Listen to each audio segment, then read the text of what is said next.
કલિકાલ પુરાણમના દ્વિતીય અધ્યાય સામાજિક કૃપથા અને ધર્મ વિકૃતિ દંડ. સનાતન ધર્મની શુદ્ધતા અને સામાજિક જાગૃતિના ગહન ચિંતનમાંથી પ્રગટેલો આ વિષય આજના યુગનું બહુ મોટું દૂષણ પ્રગટ કરે છે. ભગવાન હનુમાનજી જેવા પરમ જ્ઞાની, બુદ્ધિશાળી અને મહાન દેવતાની પવિત્ર કથાની આડમાં જ્યારે કોઈ અંધશ્રદ્ધાનો વેપાર કરે કે ધૂણવાના નાટકો કરે, ત્યારે સત્ય બતાવનાર મીડિયા પર હુમલો કરાવે છે, ત્યારે તે સનાતન ધર્મ અને સમાજ બંનેનો દ્રોહ છે. દ્વિતીય અધ્યાય સામાજિક કુપ્રથા અને ધર્મ વિકૃતિ દંડ. વિષય કથા વ્યાપાર, અંધશ્રદ્ધા અને મિથ્યા ભ્રમણા દંડ. Superstition in the grab of religion. શાસ્ત્રોક્ત અને આત્મિક દંડ શ્લોક અને અર્થની વાત કરીએ તો, કથા વ્યાપાર રૂપેણમ ભ્રમયંતી ચયે પ્રજામ પ્રેત પિશાચ લીલાભિહિ પતંતી અંધતા મિસ્ત્રે. જેનો અર્થ છે, જેઓ પવિત્ર કથાને વેપાર બનાવીને ચુડેલ, ભૂત કે ધૂણવાના નાટકો, લીલાઓ દ્વારા ભોળી પ્રજાને ભ્રમિત કરે છે, તેઓ નરકના સૌથી અંધકારમય ભાગ અંધતામિસ્ત્રમાં પડે છે. અને બીજો શ્લોક છે, સત્ય પ્રકાશમ વાચમ સૈન્યમ વા મીડિયા હૃદયમ તાદંતી ખલા યેતુ તે ભક્ષ્યંતે પિશાચકૈય. અર્થ, સત્યને ઉજાગર કરનારા મીડિયા કે પત્રકારો ઉપર જે પાપીઓ ચૂડેલ આવવાના બહાને કે ભ્રમણા ફેલાવીને હુમલો કરે છે, તે નરકમાં સાચા પિશાચો તેમની ચામડી ઉતારીને તેમને ભક્ષણ કરે છે. હવે વાત કરીએ આ તો સ્વર્ગ નરકની, પણ વ્યવહારમાં જો આવા લોકો હોય તો એને ખરેખર શું થઈ શકે છે એ પણ જાણવું જરૂરી છે. વ્યવહારિક દંડ અને દ્રષ્ટિકોણની વાત કરીએ તો આ જ પૃથ્વી પર કર્મનો હિસાબ ચૂકવવો પડે છે. ધર્મના નામે પાખંડ રચનારા અને વિરોધ કરનાર પર ભાડુતી હુમલા કરાવનારાઓને આ જ પૃથ્વી ઉપર જીવતું નરક ભોગવવું પડે છે, જેમ કે માનસિક પાગલપન અને કાયમી ભય. જે કથાકર કે પાખંડી લોકો બીજાને ભૂત પ્રેત કે ચુડેલના ડર બતાવે છે, તેમનું પોતાનું મગજ કાયમ માટે વિકૃત થઈ જાય છે.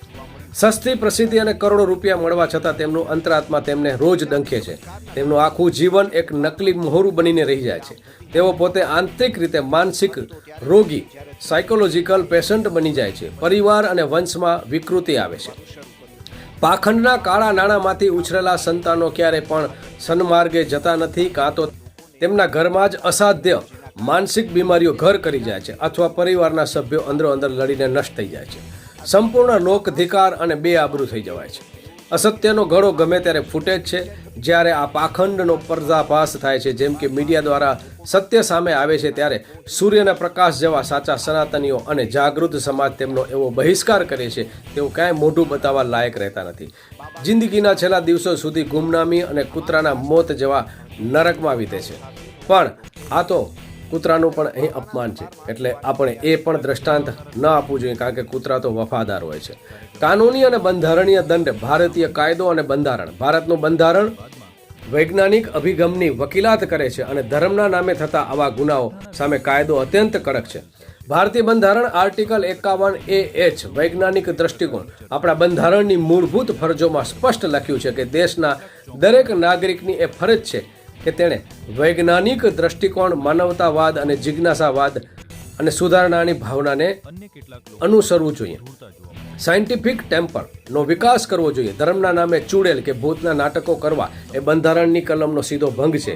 Drugs and magic remedies act 1954.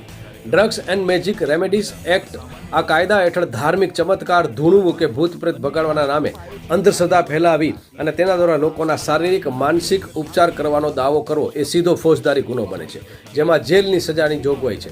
Gujarat અંધશ્રદ્ધા નિવારણ અને કાનૂની જોગવાઈઓ. ખાસ કરીને ગુજરાત અને અન્ય રાજ્યોમાં અંધશ્રદ્ધા વિરોધી કાયદાઓ હેઠળ આવા પાખંડી કથાકારો અને સંચાલકો સામે કડક કાનૂની પગલાં લેવાય છે. ભારતીય ન્યાય સંહિતા BNS 2023. હુમલો અને હિંસા. Assault of media. પત્રકારો કે મીડિયા ઉપર ચૂડેલ આવવાના બહાને કે ભીડ ઉશ્કેરીને હુમલો કરવો એ BNSની કલમ 115 ઈજા પહોંચાડવી, કલમ 351 ગુનાહિત ધમકી, અને જો હથિયારથી હુમલો થાય તો ગંભીર કલમો હેઠળ ગુનો બને છે. ષડયંત્ર એટલે કે ક્રિમિનલ કોન્સ્પાયરેસી, કથાકાર અને હુમલો કરનાર મહિલા વચ્ચે અગાઉથી નક્કી થયેલ આયોજન હોય તો તે બીએનએસની કલમ 61 ગુનાહિત ષડયંત્ર હેઠળ આવે છે, જેમાં કથાકારને પણ મુખ્ય સૂત્રધાર તરીકે જેલ ભેગો કરી શકાય છે.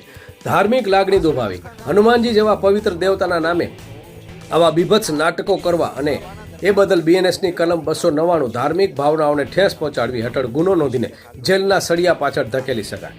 ઇતિ શ્રી કલિકાલ પુરાણે સ્વામી આનંદ ચેતસ વિરચિત કથા વ્યાપાર મિથ્યા ભ્રમણા દંડવર્ણમ નામનો દ્વિતીય અધ્યાયનો પ્રથમ વિષય સંપૂર્ણ. નમસ્કાર મિત્રો, આપ આ બાબતે શું માનો છો? કમેન્ટ્સમાં જરૂર જણાવશો.